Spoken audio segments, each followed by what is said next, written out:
Selamat pagi dan selamat sejahtera. Berjumpa kita sekali lagi dalam rancangan Minda Juara. Saya Aruna.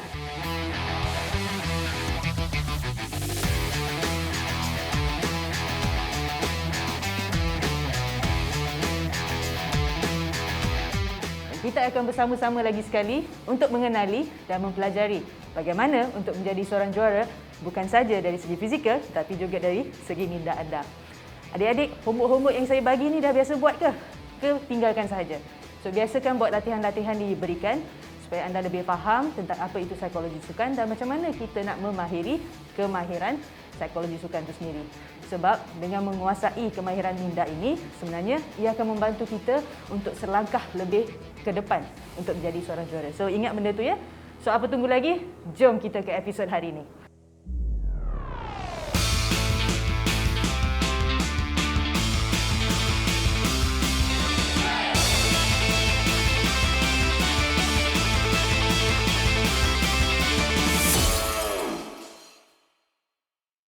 So, tajuk hari ini adalah bagaimana untuk menguasai kemahiran minda kita. Kita masih dalam siri menguasai kemahiran minda kita dan hari ini kita nak belajar tentang imagery dan visualisasi. Okey? So, biasa kan kita dengar benda ni? Imagery dan visualisasi. Apa tu imagery dan visualisasi? Selalu coach akan cakap, imagine buat benda tu betul-betul. Kan, cuba visual macam mana nak sepak bola tu. Jangan asyik sepak saja. Betul tak? Biasa kita dengar benda-benda ni kan? So, imagery dan visualisasi ni sebenarnya adalah satu perkara di mana kita membayangkan atau kita cuba mengimajinasikan sesuatu perkara di dalam minda kita. Seolah-olah contohnya, kita kata kita sedang berada di tepi pantai. Kan? Patutlah time-time PKP ni tak bolehlah nak pergi tepi pantai. Kalau rumah kat tepi pantai tu lain cerita. Kan? Tapi majoriti kita duduk di dalam kawasan kondominium, kawasan perumahan yang rapat dan sebagainya. So, kita tak boleh nak pergi jauh. So, jadinya kita boleh hanya berimajinasi. So, teknik hari ni yang kita nak guna ni akan banyak membantu adik bila berada di rumah ni. Betul tak? Tak boleh nak pergi bercuti, kita bercuti secara minda kita. Okey, kita balik semula. Apa itu imagery dan visualisasi? Okey, imagery dan visualisasi ini adalah sesuatu yang boleh membantu kita untuk mengaktifkan sensori motor kita. Kita ada banyak motor dan kita ada banyak neuron dalam minda kita, dalam otak kita ya. So, bila kita berimagery ataupun kita berimajinasi, perkara ini akan membuatkan kita punya otot-otot dan kita punya neuron-neuron dalam otak kita ni akan terangsang. Dan seolah-olah dia akan menjadikan seperti kita membuat aktiviti itu dalam keadaan yang sama. Sebab dah banyak research yang kita buat, bila kita ada equipment yang kita pakai di kepala kita ni dah kita panggil EEG. Di mana EEG ni adalah wave di mana kita boleh mengetahui bagaimana perkembangan otak kita atau pergerakan otak kita untuk mengetahui apa yang kita sedang merasai, apa yang sedang kita fikir dan sebagainya. Bila kita buat imagery dan visualisasi tentang sesuatu aktiviti, contohnya kita sepak bola, kita spike bola, kita jaringkan bola. Okey? Bila kita buat perkara-perkara ni, sama juga activation ni akan terjadi sama macam kita berada di padang tu. So, bijak tak otak kita ni sebenarnya? Tak perlu buat pun tapi kita boleh membawakan imajinasi tu seperti betul, seperti yang real. Itu yang penting sebenarnya. Okey?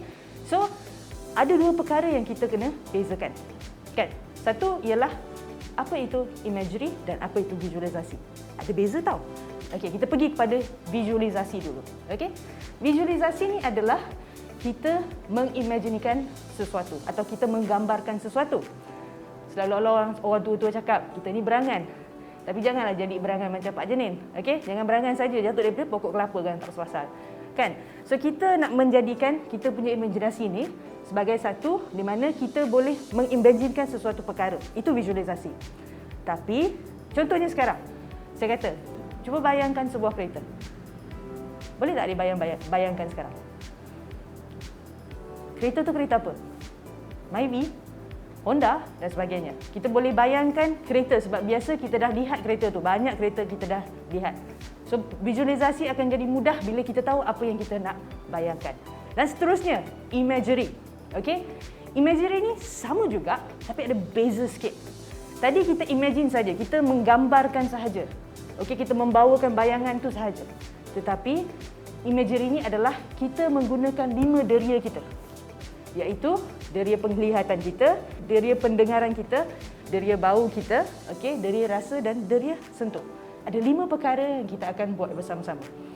So, kalau kita nak tahu lebih lanjut macam mana kita nak mencuba semua ni, tunggu sebentar lagi kita akan cuba macam mana kita nak membuat visualisasi dan imagery. So, jangan pergi mana-mana, kita akan jumpa selepas tu.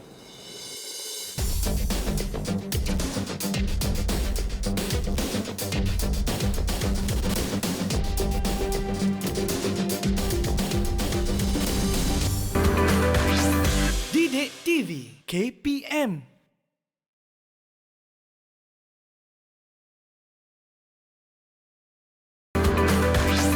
Didik TV KPM.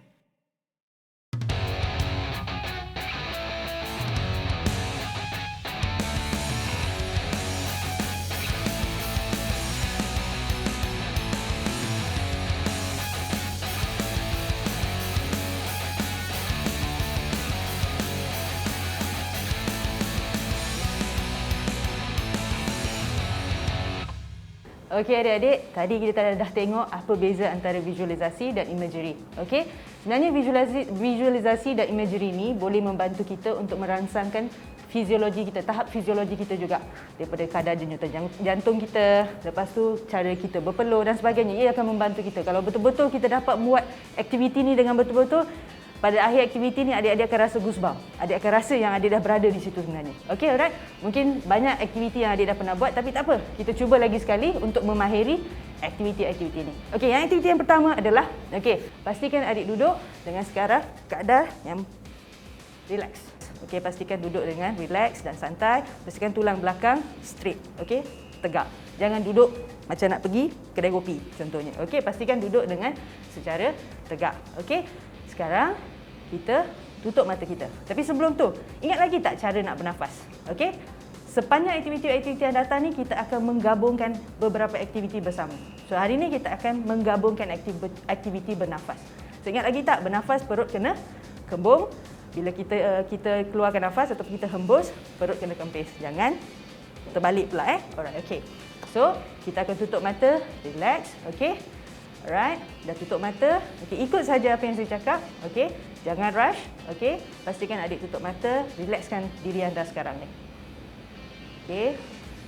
Relaxkan alis mata anda. Okey.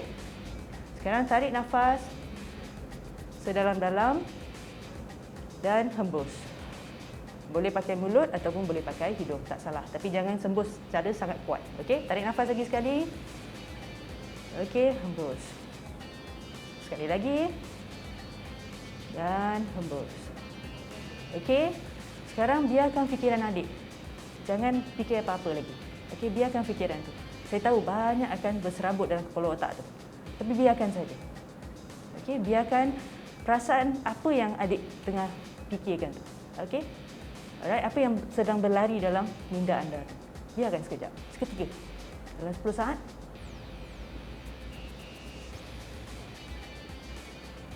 Banyak tak perkara yang lari dalam minda adik? Okey, alright. Sekarang kita nak biarkan perkara tu, okey, ikut apa yang saya cakap ya. Alright.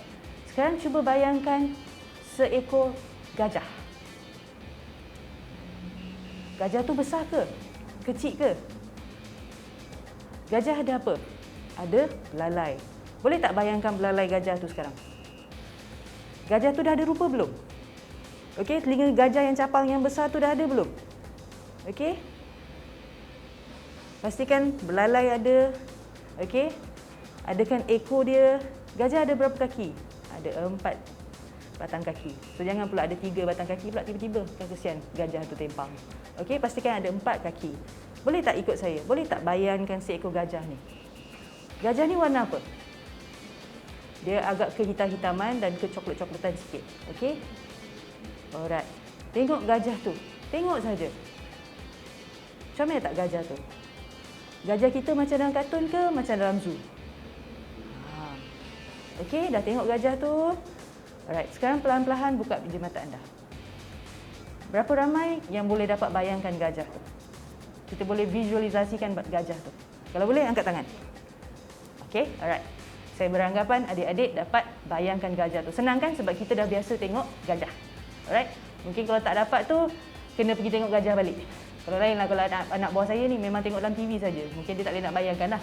Tapi kalau anda yang dah biasa, yang dah besar ni, saya harap yang anda boleh bayangkan gajah. So ni latihan pertama. Kita kena sentiasa visualisasikan sesuatu. Macam tadi lah saya kata, bayangkan sebuah kereta. Ivy ke, kat rumah, depan rumah punya kereta ke, apa saja. Kita belajar visualisasi dengan membayangkan perkara yang kita dah biasa tengok. Okey, aktiviti kedua pula. Okey, tadi kita dah bayangkan gajah. Dah nampak gajah? Comel tak gajah tu? Okey, alright, bagus. Yang kedua pula sekarang. Okey, sama juga relax. Kalau nak baring pun boleh, tak ada masalah. Okey, alright. Tutup mata kita. Okey, tarik nafas. Okey, hembus. Tarik nafas. Hembus. Tarik nafas. Hembus. Nampak kan badan kita dah relax. Okey. So sama juga kita biarkan fikiran kita sekejap. Tadi kita nampak gajah. Sekarang kita nak buat benda yang lagi senang sebenarnya. Cuba bayangkan seekor kucing. Kucing Parsi, kucing Siam, suka hati anda lah nak bayangkan kucing apa. Okey? Tapi kucing anda sekarang ni dah ada rupa dah kucing. Dah ada kaki, dah ada muka, dah ada ekor, dah ada gebu-gebu. Dah nampak kucing tu? Alright. Tapi kucing tu sekarang adalah seekor kucing berwarna pink. Hai? Cuba bayangkan seekor kucing warna pink. Nampak tak kucing tu warna pink sekarang? Kucing tu ada 2 tanduk di atas kepala. Jahat kucing ni. Boleh bayangkan? Okey, alright. Kalau kita bandingkan tadi, berapa ramai yang dapat bayangkan kucing berwarna pink ada tanduk 2 ni? Okey, alright. Ada ramai yang angkat tangan. Saya nampak bagus. Alright. Kalau anda boleh membayangkan 2 perkara ni. Tadi gajah ke senang ke kucing senang? Patut kucing yang senang kan? Sebab kucing biasa kita dah tengok, gajah selalu sekali-sekala je kita tengok.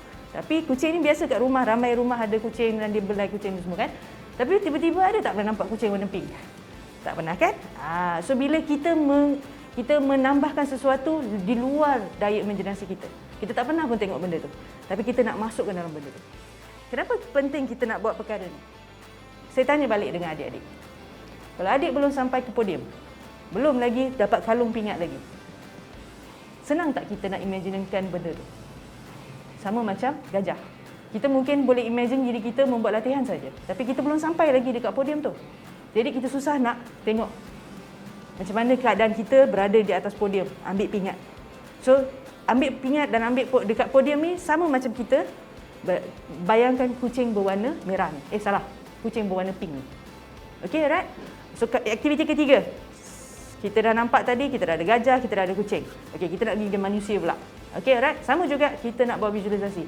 Hari ini kita nak bayang dan bayang dan bayang. Pastikan bayangan kita menjadi realiti. Itu yang penting.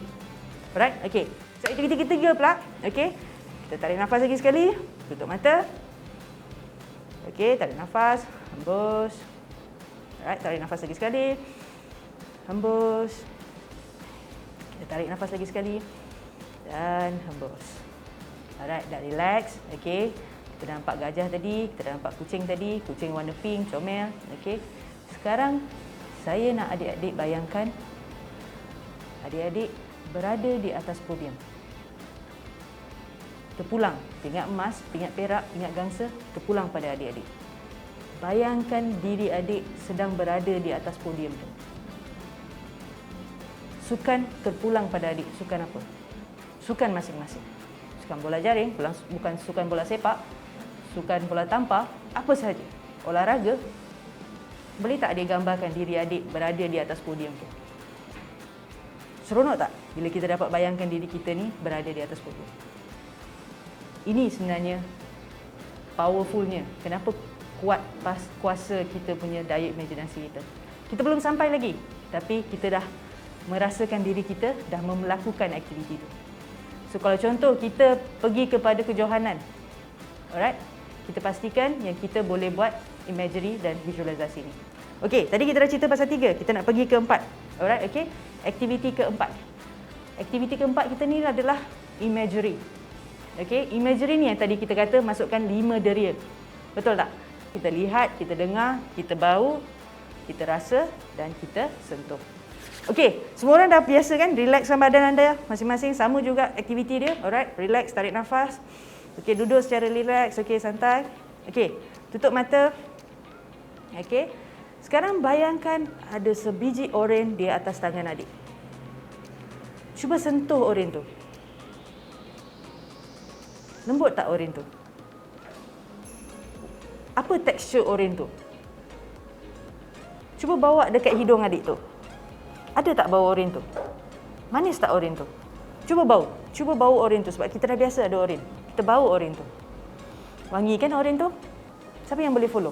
Okey, wangi oren tu. Kita pegang, kita belik oren tu. Lepas tu kita slow-slow kupas. Kita kupas. Kita kupas. Tiba-tiba terkena percikan tu sikit dekat mata. Aduh, kita rasa aduh dekat mata tu, pedih. Terkupas lagi, terkupas lagi. Kita rasa air dekat tapak tangan kita ni. Kita dah rasa air dekat tapak tangan kita ni. Kita slow-slow ulas. Kita ambil kupas, ambil seulas oren tu. Kita masukkan dalam mulut kita. Sedapnya. Kita kunyah. Kita telan. Buka mata pelan-pelan. Berapa ramai yang kat sini dapat bayangkan oren tu? Dapat rasa oren tu, dapat sentuh oren tu. Dapat makan oren tu, dapat bau oren tu. Kita dapat bau manis oren tu. Kalau siapa yang boleh buat benda tu, sebenarnya daya imagery anda sudah di tahap yang sangat bagus. Kita kena praktis dan praktis dan praktis. Sama juga kalau saya letakkan situasi ini di dalam, kalau kita berada di podium. Kita masuk, orang tepuk tangan, kita boleh rasakan orang tepuk tangan untuk kita. Kita tunduk untuk ambil kalung pingat emas tu. Kita rasa. Saya bercakap sekarang pun saya boleh rasa sekarang ni. Okey? Itu adalah perasaan yang kita sentiasa nak bawa. So bila adik dekat rumah sekarang ni, praktiskan benda-benda ni. Ini yang sangat penting. Praktiskan visualisasi anda, imagery anda. Imagery anda yang 5 deri rasa ni sangat penting. Bila anda boleh bawa daripada atas sampai ke bawah, anda boleh rasa anda macam tengah berlari. Kan dalam mimpi macam tengah berlari. Maksudnya adik tak sabar untuk nak balik semula kepada gelanggang dan adik-adik. Saya tahu pandemik ni sesuatu yang susah, tetapi kita belajar untuk membuat imagery ni. So jangan lupa buat 5 aktiviti ni. Pastikan adik imagine dan menggambarkan dan sentiasa buat ni supaya bila kita dalam masa yang kesusahan ni, kita akan balik semula kepada gelanggang kita. Okey adik-adik, belajar 5 perkara ni ya. Visualisasi dan imagery.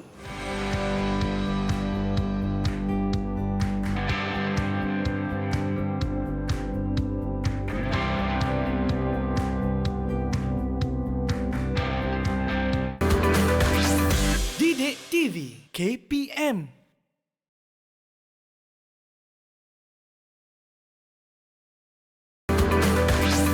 Didik TV KPM. Okey adik-adik, kita dah belajar tadi cara macam mana kita nak buat visualisasi dan imagery. So always kena ingat visualisasi adalah sesuatu yang kita menggambarkan saja tanpa ada deria. Tapi bila kita buat imagery, dia adalah secara keseluruhan. Kita nak merasa, kita nak sentuh, kita nak berada seolah-olah kita dah berada di situ. Kita dah seolah-olah kita sepak bola tu. Kita dah seolah-olah dah menang pertandingan tu. Kenapa kita kena buat benda ni sebenarnya?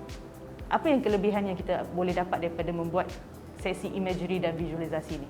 Yang pertama adalah kita tahu mana kelemahan kita dan mana kekuatan kita. Contohnya kita ni seorang yang gemuruh bila ada ramai penonton. Kita tak boleh, masa training kita tak boleh nak panggil 10,000 orang duduk dengan kita kan. Itu adalah sesuatu yang mustahil. Tapi dalam minda kita, kita boleh bawa perkara tu. Kita biasakan seolah-olah kita training dalam minda kita yang kita ada ramai penonton yang menyorak untuk kita ataupun mungkin ada juga yang marah kepada kita. So kita nak biasakan dalam keadaan tu. So kita akan tahu kelemahan dan kekuatan kita.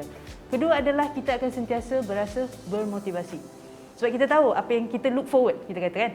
Dalam bahasa Inggeris kita look forward. I look forward for tomorrow. Maksudnya saya dah imaginekan benda ni. Saya dah imaginekan benda ni yang besok akan adalah hari terbaik untuk saya bertanding. So you bersemangat untuk nak pergi bertanding besok contohnya. Alright. Yang ketiga adalah lumrah hidup kita kan. Kita mungkin akan ada kecederaan. Kan dalam sukan itu adalah biasa. Kita akan ada kecederaan. Bila kita ada kecederaan, sebenarnya kita boleh train dalam minda kita sebenarnya. Kita boleh buat imagery dalam minda kita. Seolah-olah kita dah boleh push kita punya kaki, kita dah boleh angkat tangan kita dan sebagainya. Makin lama, kita akan boleh buat benda tu. Sebenarnya, minda kita, seperti yang kita cakap sebelum ni, adalah segalanya yang membantu kita buat segala perkara. So, ingat benda tu. Dan yang keempat adalah kita akan lebih confident. Betul tak? Sebab kalau seolah kita pergi sesuatu tempat yang kita tak biasa, kita akan rasa tak selesa. Tapi sekarang kita dah imaginekan dalam minda kita, besok pagi saya sampai, saya nak angkat botol saya nak minum, saya nak lari macam ni. Okey, saya nak duduk macam ni. Okey, bila coach cakap saya nak pandang macam ni contohnya. Kita dah tengok semua segala perkara. So itu yang penting sebenarnya. Okey, pastikan ada 4 perkara ni yang boleh membantu adik untuk lebih menggunakan daya imagery ini. Okey. Kenapa yang ini sangat penting? Lagi sekali saya nak tekankan, kerana ini adalah penguasaan kemahiran minda yang di mana semua atlet-atlet bertaraf dunia akan guna. Mereka akan gunakan skill ni. So, kalau adik-adik dapat gunakan skill ni, saya percaya pasti adik-adik akan dapat terutamanya untuk melalui tempoh pandemik ni. Of course, sekolah tutup, kita tak training, adik-adik daripada sekolah-sekolah projek mungkin tak ada latihan, adik tak bermotivasi, adik tak nak pun balik training dan sebagainya. Tapi hold sekejap, tunggu di sana. Kita imagine yang satu hari nanti kita boleh balik untuk training dan kita akan lebih aktif dan kita balik semula kepada rutin kita. Alright, soalan untuk minggu ni adalah, bayangkan diri anda masih bersemangat dan berkobar-kobar untuk berlatih sukan anda. Gunakan imagery dengan menggunakan 5 deria untuk lihat, dengar, bau, rasa dan sentuhan. Biasakan cuba benda ni dan saya pasti adik-adik akan lebih bersemangat. Selamat mencuba! Okey adik-adik, itu sahaja untuk hari ini. Semoga anda dapat banyak belajar tentang visualisasi dan imagery. Tahu beza dia kan? So, semoga kita akan berjumpa di episod akan datang. Sehingga itu, saya Aruna dan ini Minda Juara. Berfikir, berlatih dan berjuang.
Didik TV KPM